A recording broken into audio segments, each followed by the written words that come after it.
জয় মা কালী, জয় বাবা শনিদেব, জয় বাবা ভোলেনাথ। তো নমস্কার বন্ধুরা, আজকে আমরা আলোচনা করতে চলেছি মকর রাশির বা লগ্নের জাতক জাতিকাদের এই 6 মে থেকে 12 মে সপ্তাহটা কেমন কাটবে, কোন কোন বিষয়ে সতর্ক থাকতে হবে মকর রাশি বা লগ্নের জাতক জাতিকাদের এই সময়ে, এছাড়াও কোন কোন বিষয়ে তারা সাফল্য পাবে, এইসব যেমন বলবোই আজকের এই ভিডিওটিতে। এছাড়াও কিন্তু আজকের এই ভিডিওয়ে বলবো যে মকর রাশি বা লগ্নের জাতক জাতিকারা কি কি প্রতিকার মানলে বা কোন কোন রঙের পোশাক পরিধান করলে অত্যন্ত বেশি কিন্তু সাফল্যতা পাবে, এছাড়াও জীবন থেকে কিন্তু তাদের বহু নেগেটিভিটি কেটে যাবে। সেইগুলো কি কি সবই কিন্তু বলবো আজকের এই ভিডিওটিতে। তাই জন্য আপনাদের কাছে প্রথমে যেটা অনুরোধ করব, ভিডিওটিতে অবশ্যই একটি লাইক, একটি শেয়ার এবং আমার ছোট্ট চ্যানেলটিকে সাবস্ক্রাইব করে পাশে থাকা বেল আইকনে ক্লিক করে নোটিফিকেশান বাটনটা কিন্তু অল করতে ভুলবেন না, যাতে জ্যোতিষশাস্ত্র সম্পর্কিত সঠিক ভিডিও আপনার কাছে দ্রুত পৌঁছে যায়। এছাড়াও কমেন্ট বক্সে কিন্তু অবশ্যই জানাবেন জয় মা কালী, মা দক্ষিণা কালী আপনাদের সকল রকম বিপদ ও দুঃখের হাত থেকে কিন্তু রক্ষা করবেন। তো চলুন আজকের ভিডিওটা শুরু করা যাক। যেটা দেখা যাচ্ছে মকর রাশি বা লগ্নের জাতক জাতিকারা কিন্তু জন্মের পর থেকে চারিদিকে ছড়িয়ে আছে হিংসা, দেশ, অহংকার ও স্বার্থের পসরা, এইসব কিন্তু দেখেছে। তার মধ্যে দিয়ে দুঃখবাদের কারক মকর রাশির অধিপতি শনি মূল লক্ষ্যে কিন্তু এদেরকে পৌঁছে দেয়। এদের চরিত্রে প্রকাশ পায় কর্মের নিষ্ঠা, কঠোর পরিশ্রম, অধ্যবসায় ও একাগ্রতা। সমস্ত দুঃখ কষ্টকে জয় করার ক্ষমতা যেন আত্মশক্তির মধ্যেই নিবিড়ভাবে নিহিত আছে এদের। বয়স বৃদ্ধির সঙ্গে সঙ্গেই এই রাশির প্রতিষ্ঠা, যশ, সম্মান, অর্থ ক্রমোত্তর বৃদ্ধি পেতে থাকে। এদের মন ও মত, কর্মচিন্তা ও পদ্ধতি সাধারণের তুলনায় একটু ভিন্ন ধরনের হয়। পরিশ্রম করে এরা সফল হয়, তবে সাফল্য কিন্তু এদের দেরিতে আসে। বিবাহ প্রায়ই পরিচিতের মধ্যে সংঘটিত হয়, আত্মীয়রা তেমন উপকারে কিন্তু আসে না এদের। সংসারী হয় উদাসীন, খুব কর্মক্ষেত্রে। বিলাসে প্রমত্তের চেয়ে এরা একেবারেই সাধারণ জীবনযাপনের পক্ষপাতী। যেটা দেখা যাচ্ছে এই 6 মে 2025 মকর রাশি বা লগ্নের জাতক জাতিকাদের কিন্তু অষ্টম ঘরে চন্দ্র সিংহ রাশিতে প্রবেশ করবে। এটি ভাগাভাগি করা আর্থিক এবং মানসিক গভীরতার দিকে কিন্তু মনোযোগ দেবে। আপনার উল্লেখযোগ্য রূপান্তর কিন্তু ঘটবে এই দিন। চন্দ্র দ্বিতীয় ঘরে দৃষ্টি রাখছে, এর ফলে এটি আপনার আয়, বক্তৃতা এবং পারিবারিক বিষয়গুলিকে কিন্তু তুলে ধরতে পারে।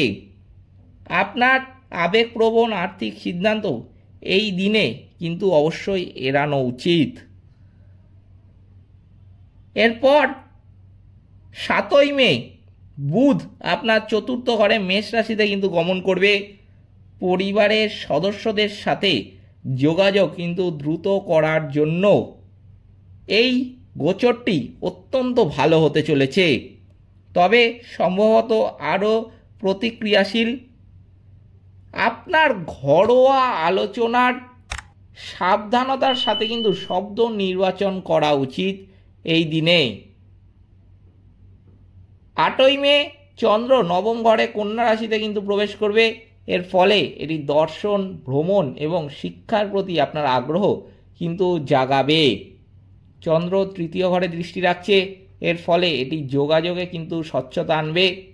আপনার স্বল্প দূরত্বের ভ্রমণও কিন্তু এই দিনে হতে পারে।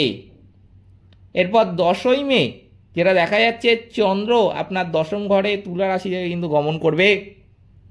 এর ফলে এটি আপনার জনসাধারণের ভাবমূর্তি এবং কর্মজীবনের প্রচেষ্টাকে কিন্তু উন্নত করতে পারে।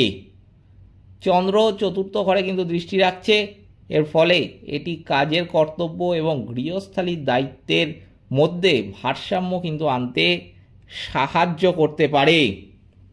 মঙ্গল আপনার সপ্তম ঘরে কর্কট রাশিতে কিন্তু দুর্বল অবস্থায় রয়েছে। এর ফলে সম্পর্কের ক্ষেত্রে ঘর্ষণ কিন্তু এই সময় হতে পারে। আপনার অংশীদারদের সাথে তর্ক কিন্তু এই সময় এড়ানো উচিত। ব্যক্তিগত এবং পেশাদার উভয় ক্ষেত্রেই কিন্তু সেটা করতে হবে আপনাদের।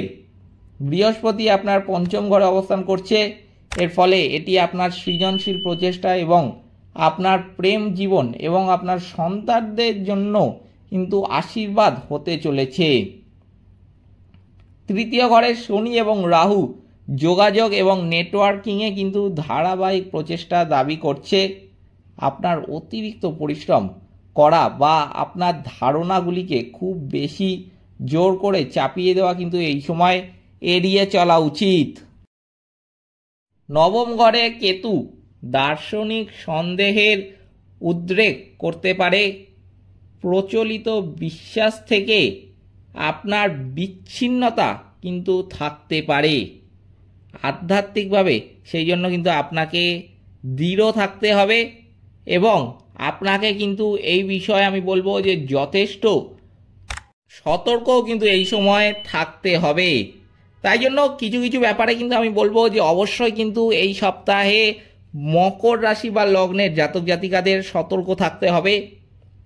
তো চলুন এবার জেনে নেওয়া যাক যে কি কি প্রতিকার আপনাদের এই সপ্তাহে মানলে আপনারা অত্যন্ত ভালো ফল পাবেন এবং আপনাদের জীবন থেকে বহু নেগেটিভিটি কেটে যাবে। কি কি করতে হবে? প্রথমে কিন্তু আমি যেটা বলবো যে প্রতি সোমবার সকাল থেকে রাতের মধ্যে একটা সাদা পদ্ম যদি না পান তাহলে কিন্তু সাদা শাপলা ফুল একটা যে কোনো প্রতিষ্ঠিত শিব মন্দিরে স্পর্শ করে রেখে আসলেই হবে। যদি এই কাজটা করতে পারেন 1 বছর, আমি বলবো যদি টানা করতে পারেন এই মকর রাশি বা লগ্নের জাতক জাতিকারা, সংসার ও প্রতিষ্ঠা জীবনের সার্বিক কল্যাণ হতে কিন্তু বাধ্য। অবশ্যই কিন্তু তাই জন্য মকর রাশি বা লগ্নের জাতক জাতিকাদের এই প্রতিকারটা মানতে হবে। এরপর চলুন আমি বলে দিই যে কি রঙের পোশাক আপনারা এই সপ্তাহে পরিধান করবেন তাহলে সাফল্য পাবেন।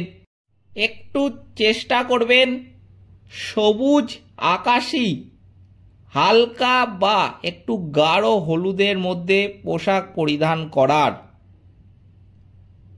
এই রঙের পোশাক যদি আপনি পরিধান করতে পারেন, ধরুন আপনি প্রতিদিন কোথাও যাচ্ছেন, ঘর থেকে প্রতিদিন সকালবেলা বেরোচ্ছেন, অফিসের উদ্দেশ্যে যাচ্ছেন, সেটা প্রাইভেট হতে পারে বা সরকারি ক্ষেত্রে আপনি কাজ করেন সেখানে যাচ্ছেন, কিংবা আপনি ব্যবসায় যাচ্ছেন বা আপনি কোনো শুভ কাজে যাচ্ছেন, অবশ্যই কিন্তু এই যেই রঙগুলো বললাম সেই রঙের পোশাক পরিধান করে বেরোনোর চেষ্টা করবেন বাড়ি থেকে। অবশ্যই কিন্তু যেই কাজের উদ্দেশ্যে বেরোচ্ছেন সেই কাজে কিন্তু সাফল্য পাবেনই পাবেন এবং আপনাদের দেহ, মন, কর্ম ও পারিবারিক ক্ষেত্রের অস্বস্তি কিন্তু অনেকটাই কেটে যাবে। অধিকাংশ শুভ প্রচেষ্টায় কিন্তু আপনাদের সাফল্য আসবে যদি এই রঙের পোশাক পরিধান করে যান এই সপ্তাহে।